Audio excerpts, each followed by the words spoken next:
10 men swarmed the store, 9 of them grabbing clothes off the racks, sprinting out, and making off with more than $30,000 worth of merchandise. 14 suspects, according to police, working together in the store and driving away in 3 vehicles. Welcome back, everyone, to another episode of the Shots Fired podcast. I'm Mark Redlich. This is Kyle Schoberg. And in studio with us, we have Jim Wolfinbarger, who is a retired chief from Colorado State. You have an amazing background, but we're going to focus on organized retail crime and the effects that it has on the entire economy. And you blew our mind in a pre-discussion of different retail stores and fast food restaurants that are actually tracking you. And I had no idea about that. So welcome to the podcast. Thank you so much for being here. Incredibly proud to be here, and thank you both for giving me an opportunity to participate in this today. Absolutely. With a man with that last name, you're welcome anytime. Yeah. And we were just talking, we went to dinner last night, which, by the way, Mark, how was your food?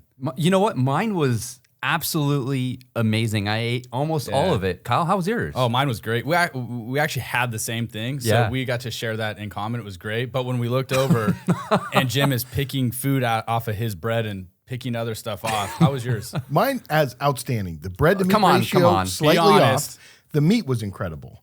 And the restaurant was fun. Great vibe, local restaurant. I enjoyed it a lot. Mostly the company, though. Yeah. Oh, thanks. It was suggested to us. You did dissect it. That was pretty funny. And we're like, well. In my head, I was thinking, my sister does this. Like every time my sister eats, she's just picking all the food apart, you know? Yeah. So anyways, you still have dubbed the nickname Wolfman. So we still get to call you that. That's we'll awesome. call you Wolfman. That's great. Or Wolfie. I'll You've said take it. Wolfie in the past too, right? Yeah, you'd be surprised what I answer to. Yeah. But Wolfie works just fine. Wolfie. All right, we'll go with that.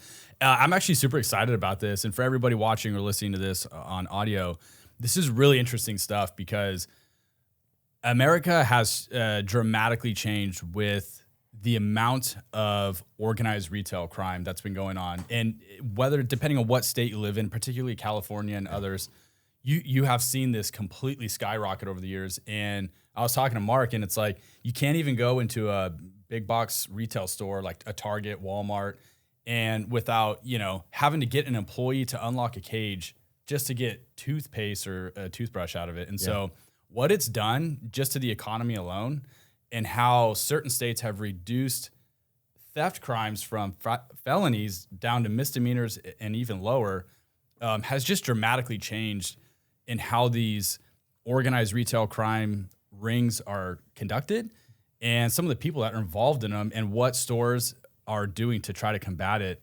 And it's pretty wild, honestly, when you actually sit down and listen to somebody like you who is very knowledgeable of this stuff. It'll blow your mind.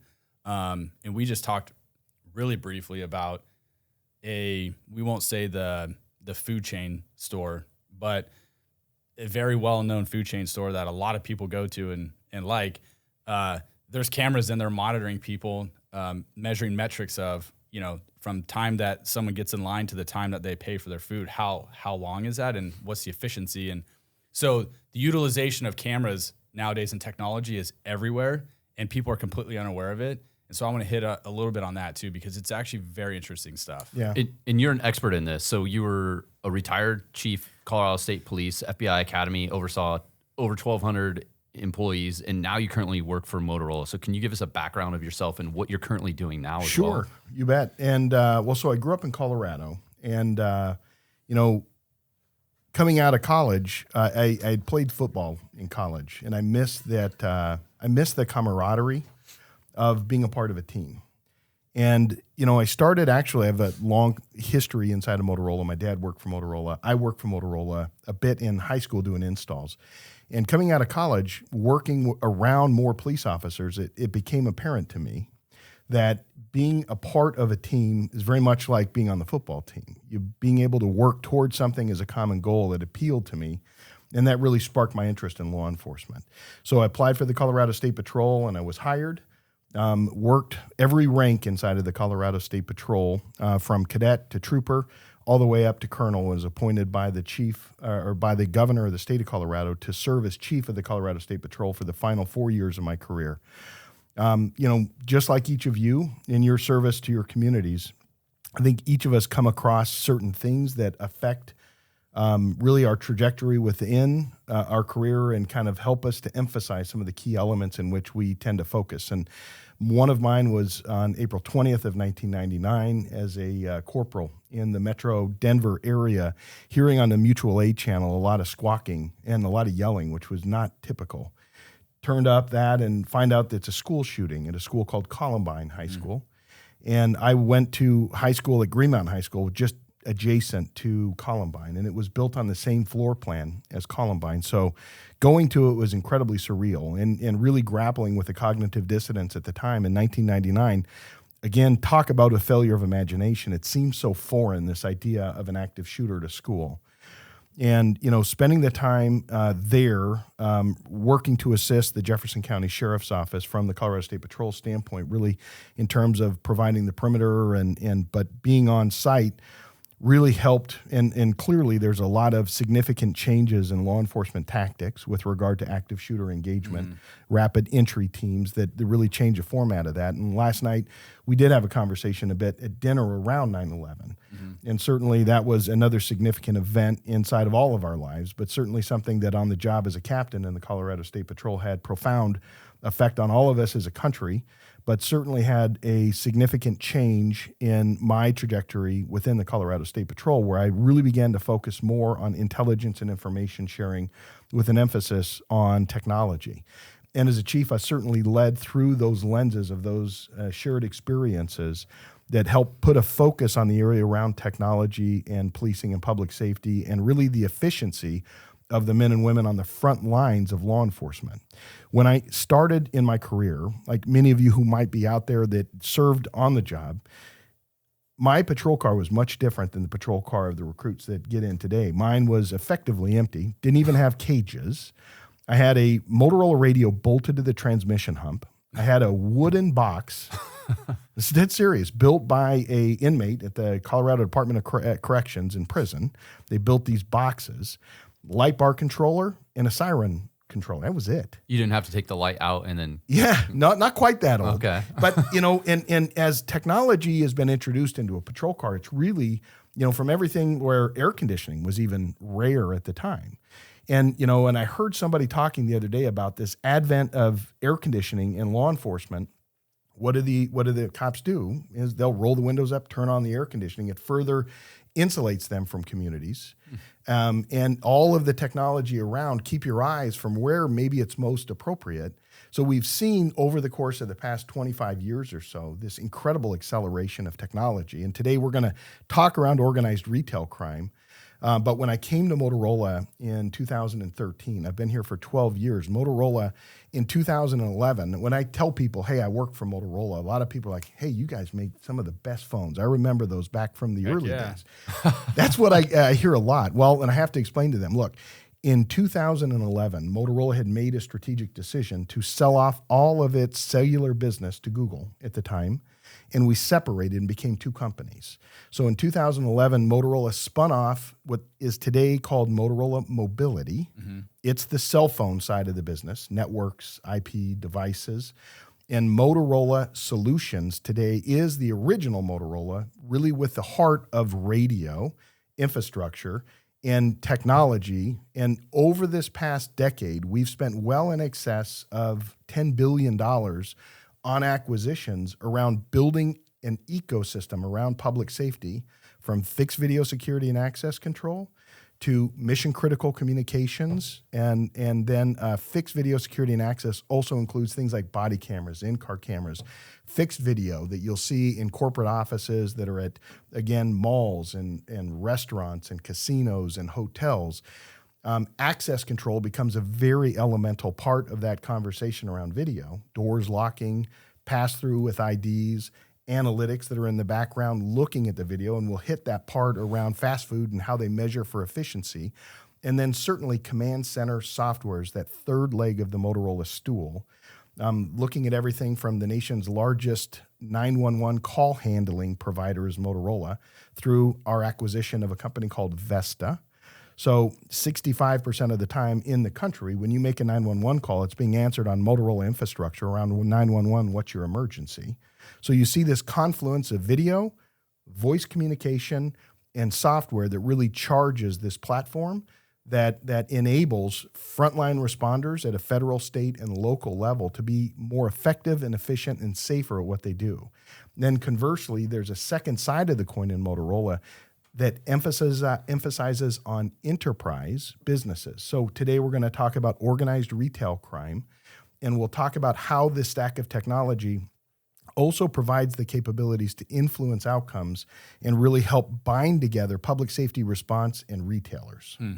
Interesting. Well, we do want to give a shout out to Motorola for having you, flying you out here and being a part of this team. We appreciate it. And thank you for Motorola for sponsoring today's video. So let's get into the organized retail crime. Yep. I think that stuff is super fascinating and what the outside world doesn't know about it, other than what they see on media and on TV with all these thefts going on. And so departments now, I mean, even my own agency, have dedicated resources and detectives strictly dealing with organized retail crime. It's that big of a problem.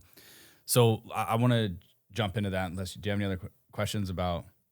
You just assume I have questions? Yeah. You're just like, you just look at it like, do I have questions? Well, you were staring at me like, I don't know. I thought. Well, I've just learned a ton because I think back, or even 5 days ago, I thought Motorola made phones and like you were deeply integrated in all kinds of stuff. So I'm just like intrigued, and you're just asking me for questions. So I do have a lot of questions, Kyle. Okay. All right. Well, let's jump into I want to jump into the organized retail crime stuff. So we were kind of talking before our meetings and stuff, and like the organized retail crime isn't old news. I mean, it's not something that's new. It's been going on for a long time. But how has maybe reducing the penalties for thefts, maybe from like felonies to misdemeanors, how does that play a role in what's been going on? Well, I would say within the last 10 years, maybe more recently 5 years with organized retail crime. Yeah.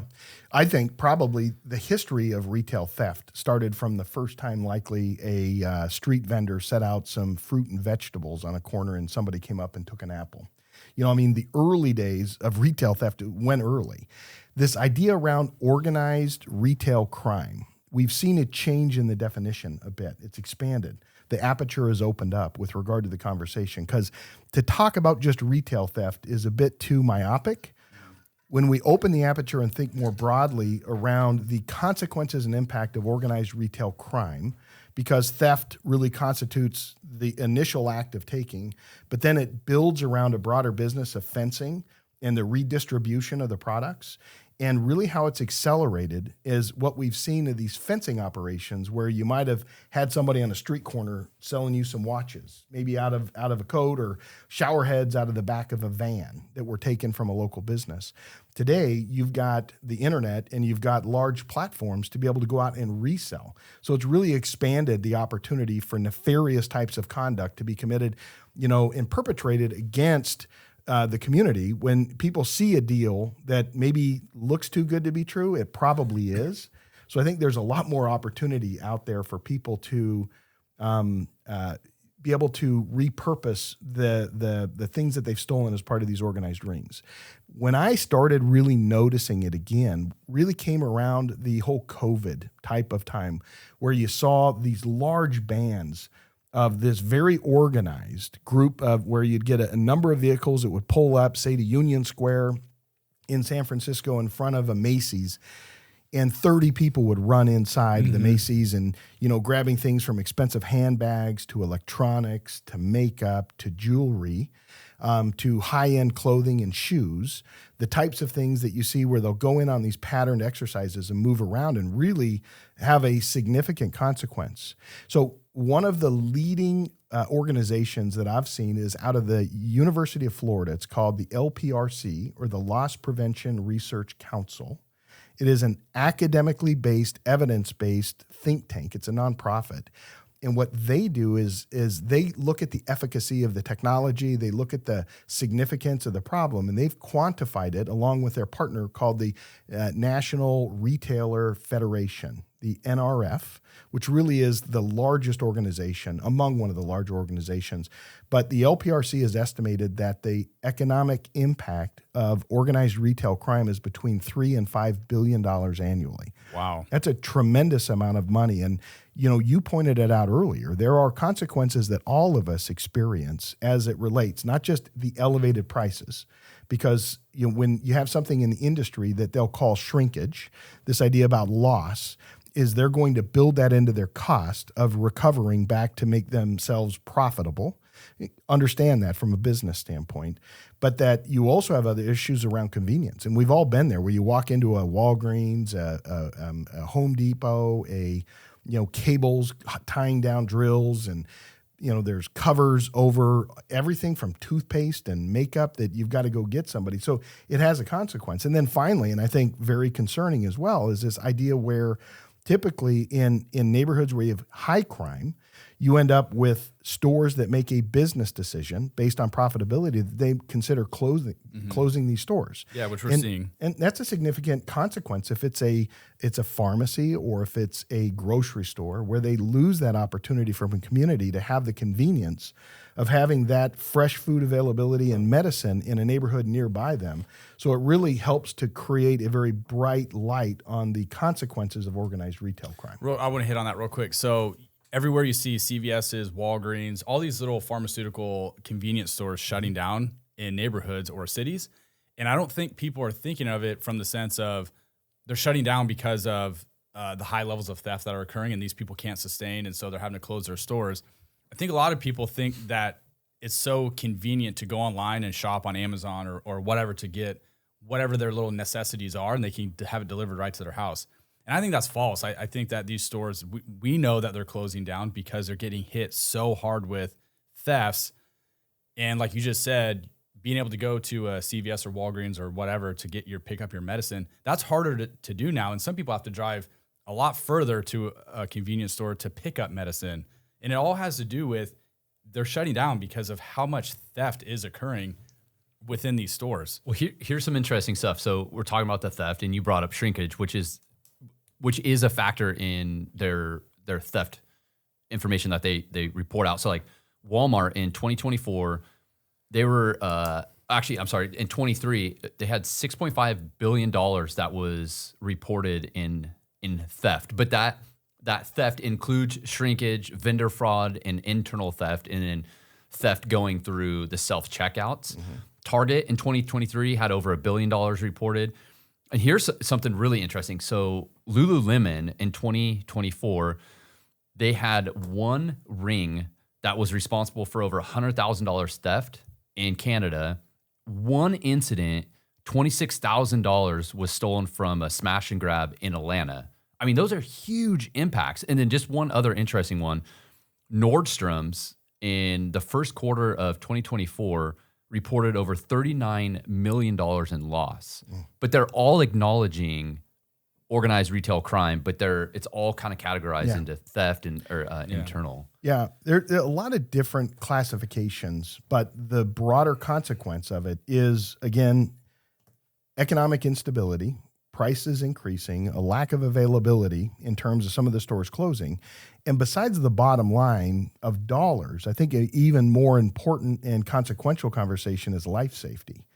And one of the things I didn't understand, I guess, fully, and if I think about it, I guess I kind of get it, is this idea that private retail employment is the largest private employment sector. Like 1 in 4 people are employed in some form of retail hospitality.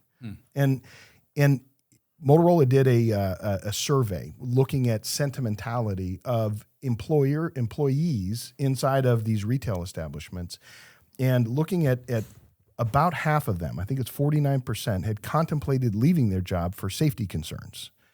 And so when you think about life safety in all of our families, whether we've got kids that are working at a fast food joint, or we have maybe siblings or other friends that work at restaurants or in bars, we're all concerned about their safety. And when we start to think about this, again, intersection of how technology influences this, we start looking at the ways to apply technology that can make people feel more confident in going to work or more confident in going shopping. Yeah, it's pretty sad. We do these operations, we call them blitz operations, and that's where you'll have a lot of undercover cops and staged in parking lots and undercover cars or whatever, and then inside these big box stores, and you're just waiting for people to go in, commit a theft, and then apprehend them and take them into custody outside their store once they've committed the theft. So I've learned kind of a pretty good deal or knowledge about ORT and how it how it operates. But in talking to some of the employees, especially females in some of these cosmetic stores, they're terrified every day to come to work because, and they say that almost on a daily basis, a group of not just females, but males will come into the store, commit all this theft. And if they even remotely try to stop them from stealing the items, some of them have been attacked. And so it's not just going into a store, stealing, and then leaving. There is violence attached to it. And some of these employees are terrified to even go to work. And that's sad and how often it occurs. It'll blow your mind after talking to them. Yeah. Well, look at some of the videos that are out there of these smash and grabs. And if you're an employee that's working in there and you see this and they come in, you might be trying to get away, but you might be right in the middle of it. And you're getting pushed, shoved, attacked. Like some of these videos of the smash and grabs are absolutely violent. Yeah, and I think some people watch that and they go, "Oh, why isn't the employee doing anything to stop?" No way. Some departments and some businesses have policies of not engaging. Do. Yeah, most do. And there's a reason, likely, right? Yeah. Obviously, I think a lot of the audience, and you certainly know around Sir Robert Peel, is kind of considered the modern day founder of Western law enforcement. And he worked in the London Metropolitan Police Department in the 19th century. And Sir Robert Peel established these Peelian principles. And one of the most well-known elements of this Peelian principle is this notion that the police are the public and the public are the police. And the only difference between the police and the public are that the police are paid to focus their entire time while they're at work, what is everybody's responsibility around public safety. So I think there's this human element where people want to be able to try to help, but it is very concerning. So we think about things, that same survey I talked about before, one of the areas in which retail employees said provided a great deal of assuaging their concern around safety is the presence of fixed video security. So it's having visible security. You've seen it now in a lot of places where as soon as you walk in the doors at a pharmacy or at you're right on camera. A lot of times they'll have it at Walmart's, for instance. Yeah. As soon as you walk in, they've got you on the video camera. And while that's there, it serves as a deterrent against, feeling like the likelihood of being caught. And then not just the apprehension, but then what you talked about earlier, Kyle, around this area about prosecutability. Now, every community, through every prosecutor, is going to have their own kind of tolerances, whether at a state level, a county level, or a municipality around, crime classification. So, and just like any complex topic, there's a lot of areas of influence: prosecution, enforcement. These businesses, whether or not they choose to prosecute is also another issue potentially. But I think from an infrastructure standpoint, that presence of fixed video security does go a long way toward providing that sense of security and serves as a visible deterrent. Next is this emerging area around body cameras. So in law enforcement, we've been very familiar with body cameras for the past, coming up on a little over 10 years. Yeah. Is really that ignition point around body camera. We've had in-car cameras for decades, but body cameras in law enforcement today is incredibly well penetrated. And what we're seeing today is we're seeing large retailers using body cameras for their retail associates. And the early indications are very positive around their efficacy of deterring criminal, either physical assaults or for these perpetrators to decide not to commit a crime here, because not only do they have overhead video, but you've got associates walking around with body cameras. So again, good example of technology reducing the likelihood of a criminal event occurring. So you think that's a psychological thing, or do you think these people are actually thinking to themselves, I don't want to do something because I'm on camera, and there's a higher likelihood that I'm going to get caught or identified? Or a combination of both? Yeah, I think it's probably a combination of both. Yeah, but I think human behavior being what it is, if it looks too hard to do, they're probably just going to go someplace else. And at first, in terms of law enforcement tactics, when we're thinking about tactics, we think about, what will our patrol tactics do to discourage criminal activity? One example of that may be displacement. So it won't happen at this business, but they may go to another city, they may go to another business, and if it looks like a softer target, they might decide to take a chance there. the LPRC that I talked about earlier uses this example of a bow tie model. Effectively, it's a Sarah model that we're all really kind of adept with around problem solving. But in this bow tie model, they think pre-event, event, and post-event. And they talk about green and red actors inside of any facility. I like this metaphor because they say everybody that walks in, whether it's a customer or it's somebody contemplating stealing something or assaulting somebody, that they are green up until the moment of bang, right? Now, whether or not it's literally a bang or if it's just the event, the actual theft and the running out, and then they transition to a red character. So this idea about how do we discourage activity to be able to help discourage criminal activity or bad decision-making, because it's all about, to your earlier point, you don't want to show up just to go do the arrests. The ideal model is to have a framework of technology, procedures, process, and vigilance that really prevents the activity from happening in the first place. So I think deterrence and prevention, but then adequate response and the capability of having good evidence that's available to inform decisions around, arrest and ultimately prosecution. Yeah, you can probably relate to this. So back in the day, it used to be you'd get called to a whatever store and, somebody was concealing merchandise, whatever. And back then it was just, you would go there, you would walk in the store, identify who it was. You would tell the person, hey, I know you're stealing or concealing items. Take it out of your pocket. Get out of here. You're not supposed to come back. And there was zero consequence. Now, departments are focusing heavily on this organized retail crime. They have district attorneys assigned as DAs for organized retail crime. And I think in law enforcement, we shift the model from showing up, deterring the person from committing the crime, kicking them out, to now it's let them commit the crime, set up on it, get them on video, and then catch them when they come out after they've committed the theft. And then being able to package that and being able to articulate that this was an organized event, and then the penalties are much harsher. So even law enforcement has had to adapt on how we respond to thefts, which sounds kind of crazy because when you hear the word theft, it by default sounds like a low-level crime that a lot of cops don't want to deal with. But even now dealing with some of these people, I mean, they are legitimate. A lot of them are gang members. They'll commit these thefts. I mean, there's videos out there. It's sickening to watch how they walk into a store with a pillowcase, just like they own the store, walk up to the medicine aisle, swoop everything, throw it in a pillowcase, literally as if they own that store, and then just walk out.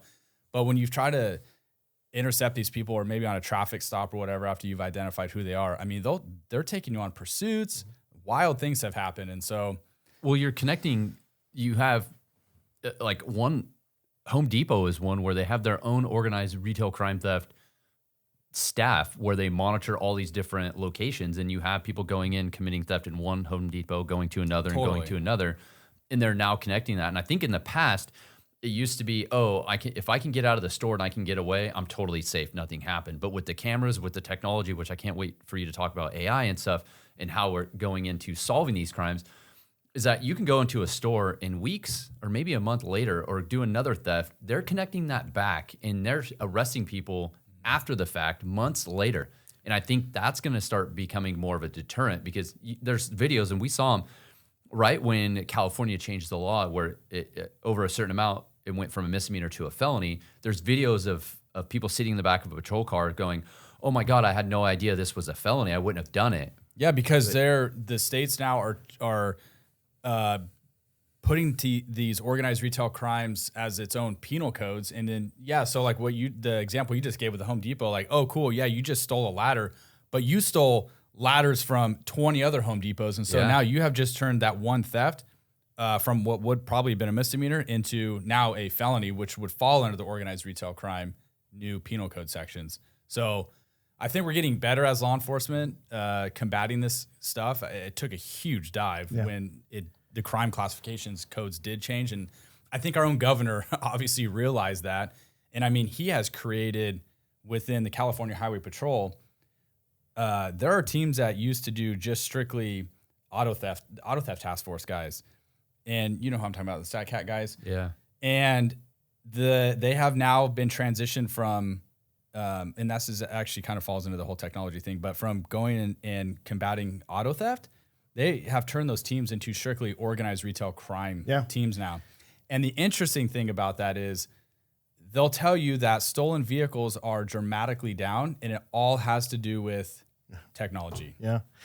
In fact, the California Highway Patrol, I was watching an interview that the commissioner was given, and they have done an exemplary job. They have, of working with other state agencies, county and local agencies to really fight this issue. I watched some amazing cases down in San Diego, some in Ventura, where it was really interesting examples of how they were working together, and I love seeing that. I love seeing this connection. When we think about connecting, I think as technology has evolved, it's done a better job of providing the tools to be able to improve communication and interoperability. Now, interoperability is a word that we grappled with a lot, maybe 20 or 30 years ago, around different radio systems working together. Today, there are standards around radio communication that have vastly improved interoperable communications between disparate government agencies through standards like P25. So government radios will interoperate. One of the areas in which Motorola has invested a significant amount of research and development, R&D, Motorola spent nearly $1 billion this past year on R&D alone in terms of building out the capabilities of our of new technology, plus our very aggressive merger and acquisition path to be able to continue to add capability to it. I talked earlier about Motorola's side. We've got a government side of the business and a commercial side of the business. Now, most people will recognize things like radios, on police officers and firefighters and EMS. But you'll start to look around, you'll notice that a lot of security professionals, plus managers, retailers, will have also Motorola radios. They're on a separate band, or they'll use these digital business radios. But this idea around creating interoperability during critical events that are occurring that help your local agency connect immediately with management at a facility. So say there is a large smash and grab that's occurring, the ability to share things like video dynamically, to be able to create dynamic talk groups between responding agencies, to share floor plans. So they're all the things that technology affords today in terms of informed response that not only make it faster, but more important than speed is information and intelligence, so that when you hit the ground, you know exactly what's happening. And we think that is really incredibly important. We were talking about, since we're on the topic of technology, I wanted you to kind of hit on what you were telling with us before we were recording, in that, people look at technology potentially like it's Big Brother, and how much technology really is out there, how much is law enforcement really watching, and, not just law enforcement. Businesses. Well, it's not. Yeah. So that's what I wanted to get into. And you had mentioned that there's cameras in certain establishments that both of us were pretty blown away, because I didn't know. But how much technology is out there that the public really is not aware of, and why they should not be concerned about it, and what we're doing with it? Well, I think it's always a good conversation. And this idea around concern, I think all of us should be educated, right, around the implications of technology and the ubiquitous nature, for instance, of cameras. I mean, there are billions and billions and billions of cameras on the earth that are, they're everywhere. And as we start looking around, you become very consistent that whether it's a phone or if it's a body-worn camera, if it's a fixed video, and in and of itself, it doesn't pose a problem, but it gives a great opportunity for, again, I talked about informed response earlier, some really interesting areas around AI adoption in public safety really come around. How do we use analytics that are AI-based analytics that use video to provide early indication of anomalous types of activities? So whether it's a crowd forming, or if it's a person who followed another person through a door where you're only supposed to have a single one, maybe it's somebody loitering in a parking lot after hours that might need to be investigated before you release your employees out to go to their vehicles. There's a lot of very useful advantages to having that type of AI. Now, there are other sides of AI that we talked about earlier. Maybe it's a fast food restaurant, for instance, that is looking at metrics around timing, say between when you pull up, place your order, and the time that they actually hand you the bag and say, have a nice day. As a business owner, you're interested in those metrics. How long does it take from an efficiency standpoint, from the time that they order to the time they pick up? And those are great examples of how technology could be leveraged in a way that provides for better benchmarks for business owners to be able to either improve their training. Maybe they look at the way that the food production row is laid out, that there are inefficiencies within that. So I think AI does provide us great opportunities to be able to find efficiencies and reveal patterns that we weren't aware of previously. So I think that, there's great opportunity within it, but I think it's all of our responsibility, and certainly Motorola, and I have a privilege to serve on what we call the Motorola Technology Advisory Committee. And it's an internal committee within Motorola that really looks at the morality and ethics of the use of AI and technology in our products and solutions. And it's a very important type of thing because as a former chief, and each of you within agencies, this idea that just because it's possible doesn't mean you should leverage the technology. Mm-hmm. There's constantly this balance between privacy and security and the appropriate use and application of technology. And at Motorola, we spend a lot of time thinking about that. We are a technology company, but we are a technology company that started in 1928. It's a great, this history of Motorola in terms of this innovation and the types of things that we have done as a company. I'm incredibly proud of. They've changed the very trajectory of our planet, from carrying back Neil Armstrong's voice from the moon. One small step for man, one giant leap for mankind was all done on Motorola infrastructure. Back to the moon. I love that. And the cellular phone invention came from Motorola. First cellular telephone call in April of 1973 from the streets of New York City. Who do you think that engineer from Motorola made the call to?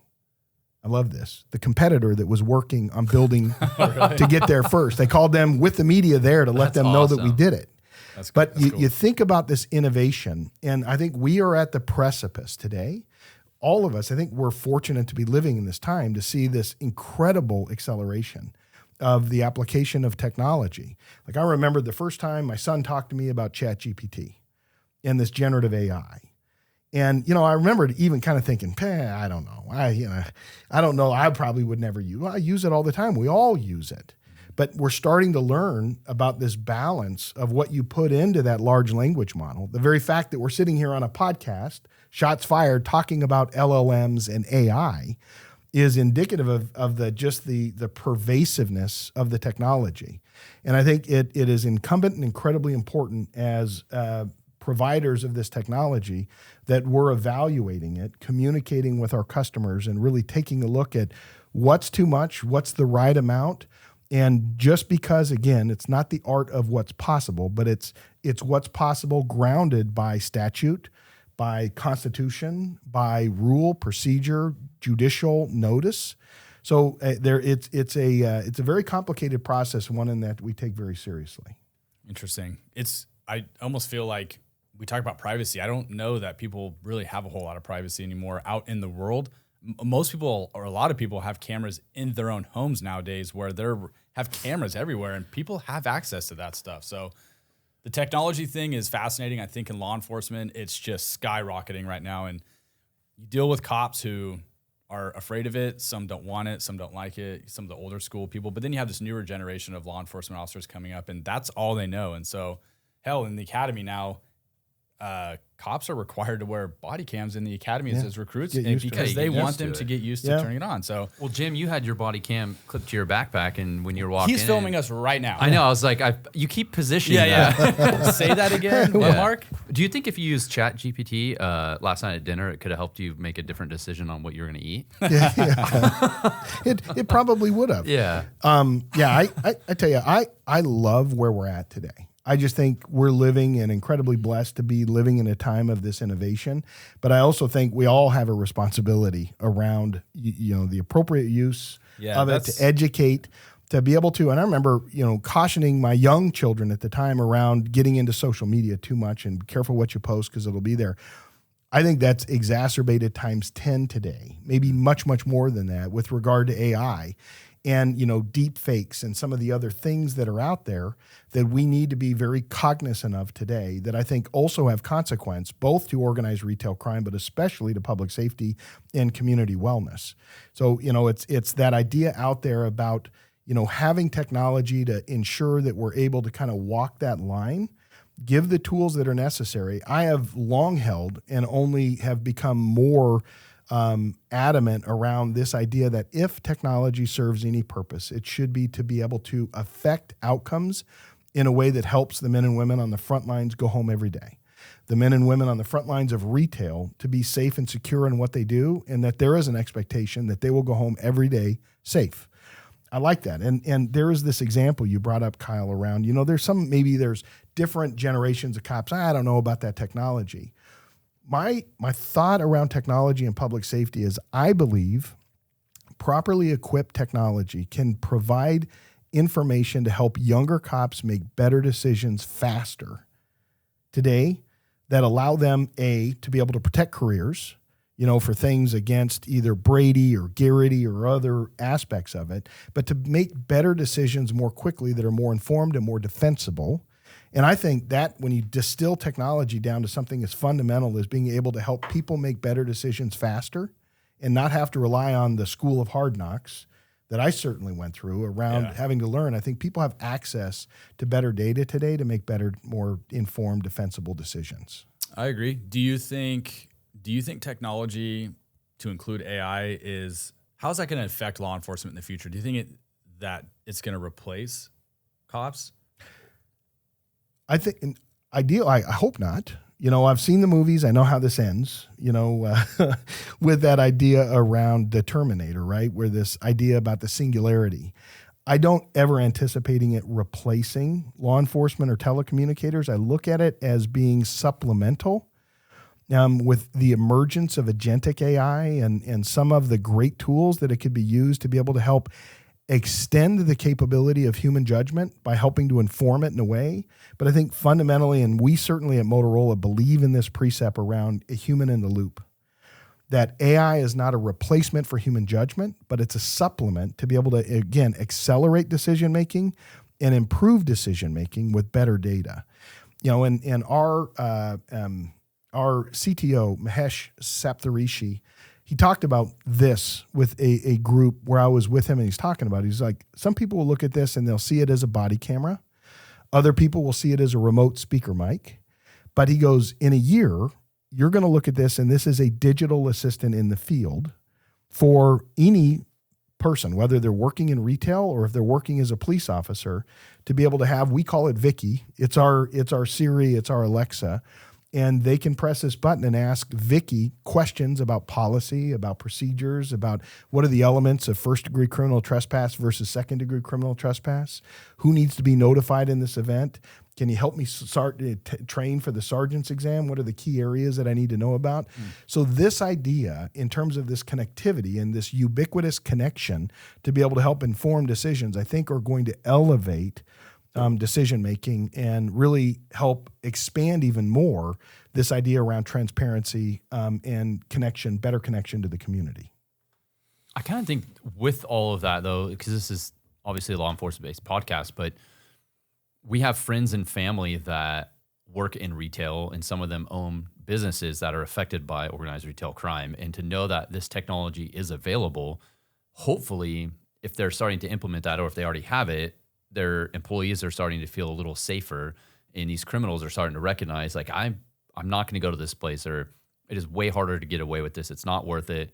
3 months later, I know I can get arrested, because generally when you commit a crime and there's an immediate consequence, there's less likely you're going to continue to do that. But in organized retail crime, you get arrested, a period of time goes by, you may or may not get arrested. And I think all of this technology is changing that, where there are consequences. So I like the technology. I'm blown away, and I appreciate you coming in and sharing all this knowledge, because honestly, I thought Motorola just had little paddle mics. Yeah. Well, and I appreciate that. I want to play off of that just one little bit. Yeah. The Detroit Police Department, which was kind of one of the OGs around connecting video dynamically into their department through a project called Project Greenlight. And I would encourage any of your listeners to go look up Project Greenlight. The Detroit Police Department, it's an exceptional program. It's coming up on 10 years old now. And the idea behind Project Greenlight was this notion of being able to connect small businesses, especially initially, some of these neighborhood party stores, gas stations, liquor stores, mom and pop stores that they would put signs on their door that says, we are a partner with Project Greenlight. And literally they would have a flashing green light on the outside of their gas station or liquor store that said, I'm a part of Greenlight. And what it would do is that if a 911 call came from that facility or they had reports of an event, they could immediately pull up the video. And you see more of this today, but they were really the original leader, and there's great evidence-based data to show that it not only from a community sentimentality, people felt more comfortable about going to visit their local store. Or going to those particular stores. It reduced crime. In fact, it was so effective that the Detroit Council had to promulgate a municipal ordinance that forbid the display of a green light outside of a commercial area because people were going and getting green lights and putting them in front of their businesses. We look today, and Motorola certainly is a leader in this space as well, of this way to quickly and dynamically share your video cameras with your local law enforcement along with floor plans so they can put eyes on the scene during an emergency event very quickly.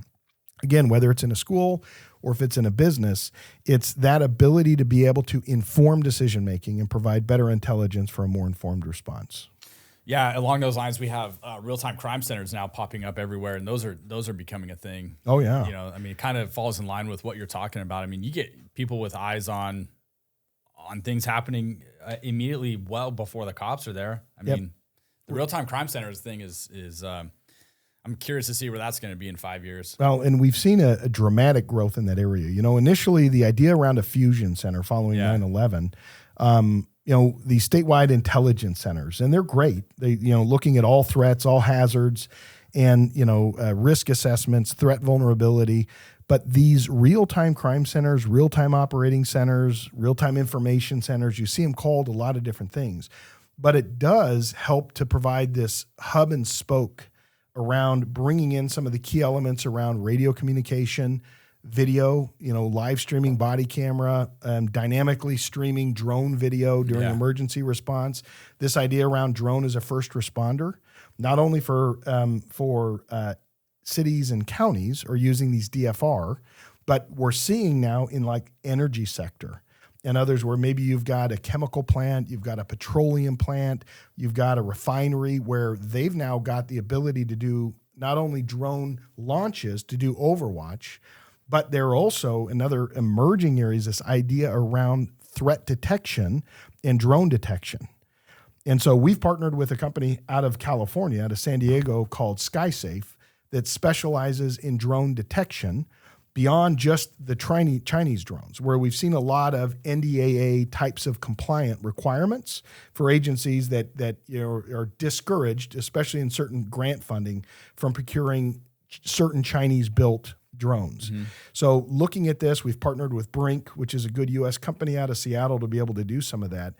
I look at some of this combined technology, whether it's voice communication, it might be drones, it could be body cameras, it could be data and AI sharing that really help to elevate preparedness, response, drive down crime, and improve community confidence. So with all the technology out there and what Motorola's been doing, how have you guys quantified all this and the reduction of crime? Does that make sense? Yep, it does. So there's a lot of good data out there, and I'll share it with you so that you have it. I imagine you've got a way to attach it, but there's good quantifiable data, not only with regard to jurisdictions that have seen reductions in crime, but I think as importantly, this idea around sentimentality of retail employees that feel safer and more confident in going to work every day because of the technology that surrounds them. And I'm incredibly proud of that, especially with family members that are in the retail environment.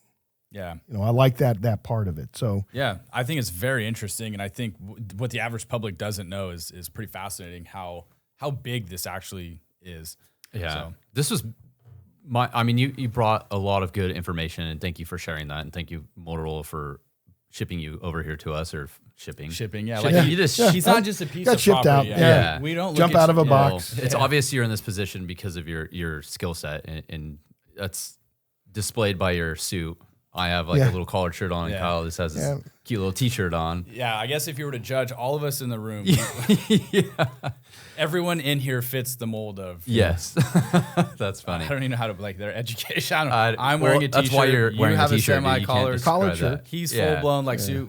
You can't see it on camera, but his shoes. Pretty his rad kicks are shoes, pretty right? cool, Yeah. What are those Nike? I don't even know what those. He's not those gonna are- say. Yeah, Come on. I like them. Well, thanks for coming in the studio and sharing all this information. This was a really interesting thing, and I think ultimately Motorola is doing a lot of stuff, and just technology in general is making organized retail crime have more All crime, penalties. Yeah. Well, I guess all crime, yes, but organized retail for sure. Well, you're right about that. Now, kind of as a final note, what I'd like to do is invite everybody, any of your audience that are coming to the International Association of Chiefs of Police or IECP. It'll be in Denver this year.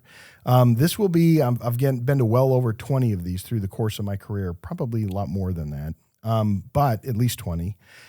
I've seen a definite trend in a change in IECP floor. You know, from early years, IECP's floor was primarily, gun manufacturers, vehicle manufacturers, light bars, sirens, and it was that the tactical vest, ballistic vest, all your tactical gear. It had that was 90% of the show. Today, it's really the opposite. Technology is front and center. Mm-hmm. And what I have noticed over the past 2 years, and it's going to be even bigger this year, is this confluence of industry, particularly private enterprise and retail, as a part of this co-exhibition where we're there really talking about the union of police technology with retail technology to be able to help keep people safe and reduce crime.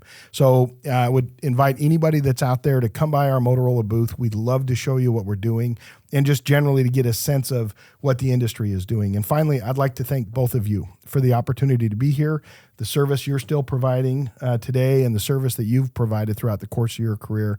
I'm honored to be here, and on behalf of Motorola, thank you very much. Yeah, thank you, and also thank you for your service. I see this nice ring you have. What is that? That's the NA, National Academy, Class 225. Nice. That's the Academy right there, Kyle. Well, I didn't know. I think it was blinging in my eyes the whole time. Is that why you're squinting? Yeah, Just I'm like, what is so that? much ice over there? Yeah. Just I knew it wear was something. sunglasses? I knew it was something really cool. That's why I wanted to ask. So, no, proud. seriously, thanks for coming in here, Jim. This is Thank you. you're a wealth of knowledge. So I appreciate all of it, and thank you again, to Motorola for shipping you out here.